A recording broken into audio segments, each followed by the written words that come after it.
One big misconception is there's no red and black ants. Like, there's a huge diversity in colors, and some ants can be red and black. We can have red parts of the body, black parts, blue parts, green parts. Ants are really hyper diversified. This is the biggest ant in the world. And as you can see, it's red and black.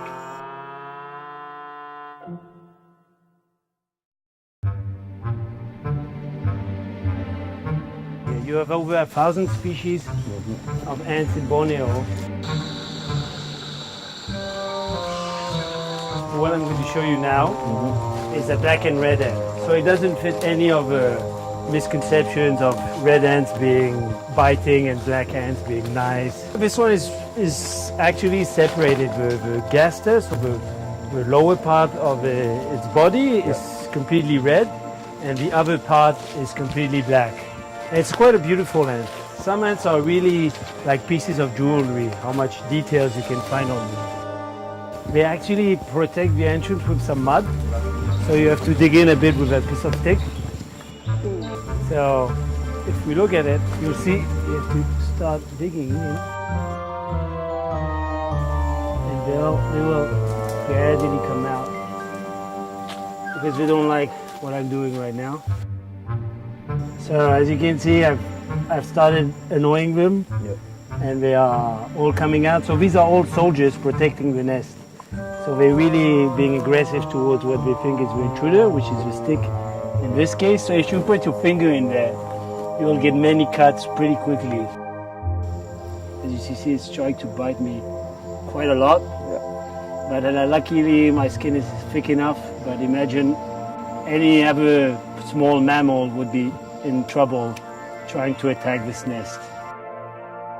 So these ants have an amazing behavior. They are mostly nocturnal, and at nighttime they will go up the trees and they will tend hemipteras, so these bugs that sap juice out of the trees. So they produce some sugary substances, and these ants protect these bugs, and in exchange they can drink all the sugar they need from these insects. This is only found around here, and it's a beautiful ant. One of my favorites. So going into the forest is maybe the fun part where you get to go out, and then the long part is in the lab actually processing the sample. As you know, a lot of ants live underground, so they are called soil engineers. So they actually, by moving the soil, they oxygenate it, they also enable water retention, and also by pulling out soil from deep underground and bringing it to the surface, they do nutrient recycling. So all this is really important for soil properties.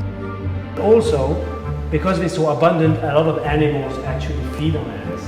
So, for example, a lot of frogs, a lot of lizards, even some snakes feed entirely on these ants.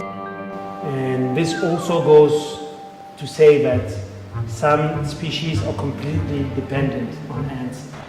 So human disturbance by breaking the balance of the ecosystem has deep effects on this population. So basically, at the end of the day, because of deforestation or agriculture using pesticides, will disrupt all the species richness, and all these species that not only feed on these ants but also need them to survive because of the way they protect them will all disappear, and you will have a meltdown of the whole ecosystem stability.